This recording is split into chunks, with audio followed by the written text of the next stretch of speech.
Good morning प्यारे बच्चों। मैं निमिषा आपका डिजिटल क्लास में स्वागत करती हूँ।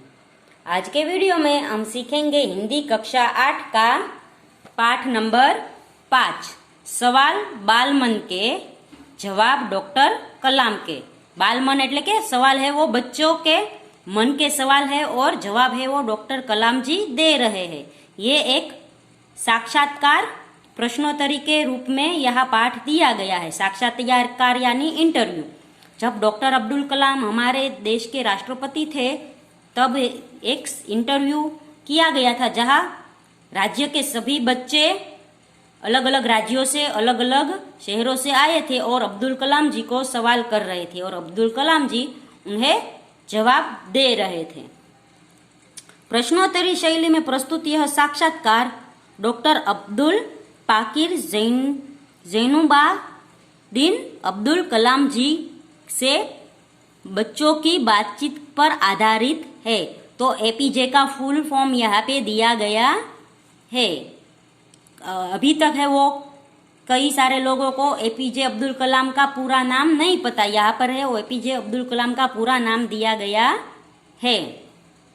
यह बातचीत तब संपन्न हुई जब डॉक्टर कलाम राष्ट्रपति पद पर आसीन थे। એટલે કે जब राष्ट्रपति पद पर थे तभी ये इंटरव्यू और किया गया था और ये उसका सीधा एक पाठ के रूप में हमें यहाँ दिया गया है। ये बच्चे की जिज्ञासाओं का तुरंत उत्तर देने के लिए सदैव तत्पर रहते थे। बच्चे है वो जिज्ञासा से यानी कि जानने की इच्छा से प्रश्न पूछते थे और अब्दुल कलाम जी ने तुरंत उसके उत्तर दे देते थे। तो चलो हम पाठ देखते हैं कि कैसे कैसे प्रश्न थे। तो प्रश्न करता है आर अरविंद, कक्षा 3, सेंट मैडम स्कूल चेन्नई। तो चेन्नई से ये है छात्र, वो अब्दुल कलाम जी को प्रश्न करता है। प्रश्न है क्या आप अपने बचपन की कोई यादगार घटना हमें सुना सकते हैं? तो डॉक्टर अब्दुल कलाम जवाब देते हैं। कक्षा 5वीं के मेरे शिक्षक की श्री सुब्रमण्यम अय्यर की एक बात मुझे याद है। एक दिन कक्षा में वे हमें यह बता रहे थे कि कोई पक्षी कैसे उड़ता है। उन्होंने हमें रामेश्वरम के समुद्र तट पर ले जाकर इसका जीवंत उदाहरण दिया। वह ऐसी यादगार घटना थी जो मेरे मन मस्तिष्क में हमेशा के लिए बैठ गई। इसी से मुझे आगे विज्ञान पढ़ने की प्रेरणा मिली। तो बच्चों, विज्ञान का एक नियम है कि विज्ञान जो हमें सीखना है तो स्वयं प्रयोग करके हमें सीखना होगा। यदि हम प्रयोग करेंगे तो हमें पता चलेगा कि ये कैसे हुआ। तो ऐसे ही अब्दुल कलाम ने एक बच्चे की बात प्रश्न पर जवाब दिया कि वो जब 5वीं कक्षा में थे तो उसके शिक्षक थे वो उसे समझा रहे थे कि पक्षी कैसे उड़ते हैं। तो शिक्षक ने क्या किया, उसने है वो समुद्र किनारे ले गए और उड़ते पक्षी दिखाए। तो इससे हमें यह पता चलता है कि हमारा ज्ञान है वो देखने से बढ़ता है। सुनने से ज्यादा जब हम कोई वस्तु देखेंगे तो हमें वो ज्यादा लंबे समय तक याद रहती है।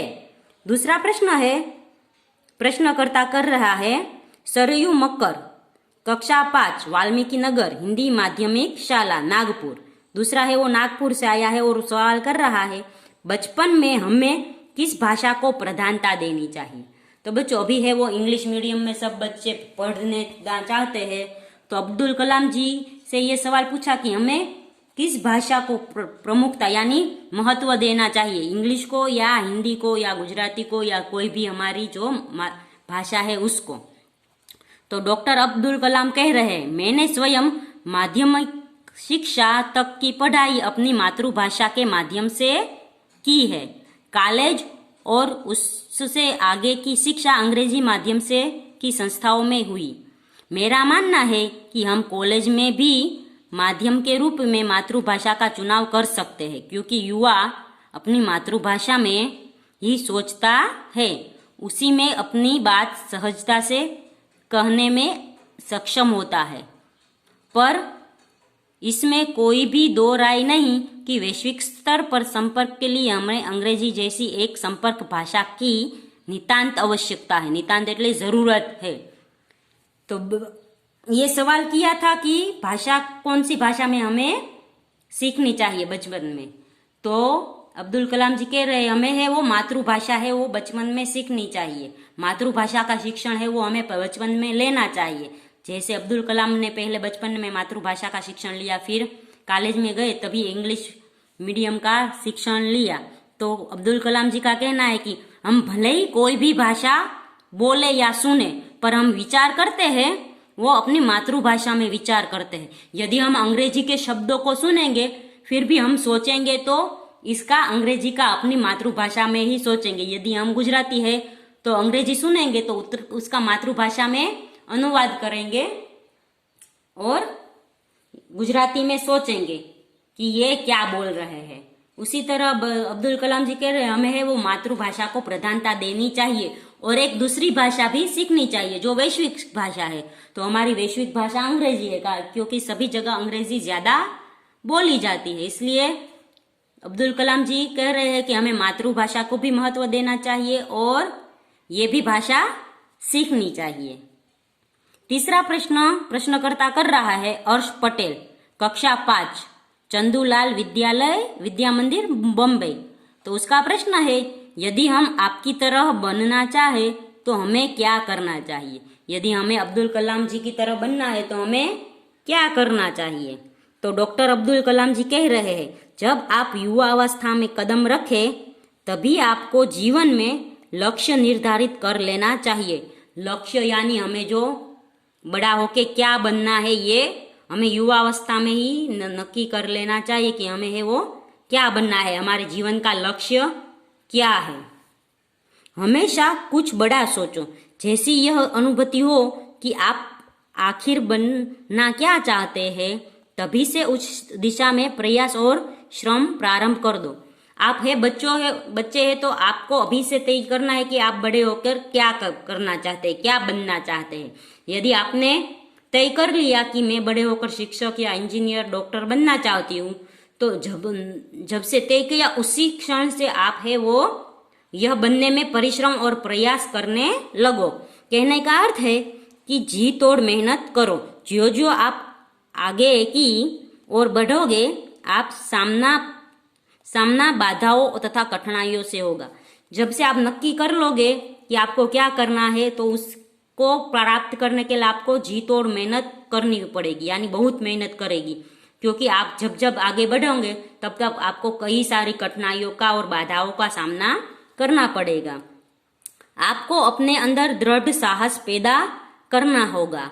समस्याओं का पराजित करने में महारत हासिल करनी होगी। महारत यानी निपुणता। हमें है वो जब लक्ष्य नक्की हो जाए और उस पे आगे बढ़े और कठिनाई आए तो हमें है वो सभी कठिनाइयों को दूर करने का महारत यानी जो हम हुनर होता है वो हासिल करना होगा कि हम है वो हंसते हंसते सब कठिनाइयों से आगे बढ़ जाए, तभी जीवन में सफल हो पाओगे। पहले यह जरूरी है कि आप निरंतर ज्ञान अर्जित करें। निरंतर ज्ञान अर्जित करें यानी हमेशा कुछ ना कुछ नया सीखे। ऐसा नहीं है कि हमेशा पुस्तकीय ज्ञान ही मिले या हमेशा पढ़ते रहे। हम है वो हमारे जीवन से भी ज्ञान प्राप्त कर सकते हैं, किसी के अनुभवों में भी ज्ञान प्राप्त कर सकते हैं, किसी को देख कर भी हम है वो ज्ञान प्राप्त कर सकते हैं।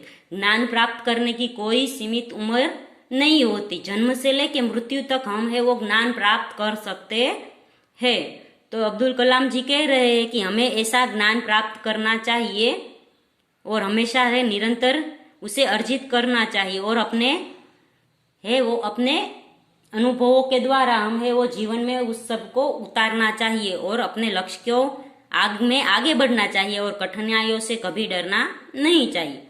तो बच्चों, आज की पढ़ाई में हम यहाँ तक का पाठ सीखते हैं। अगले वीडियो में हम इसके आगे का पाठ सीखेंगे। तब तक के लिए गुड बाय, टेक केयर।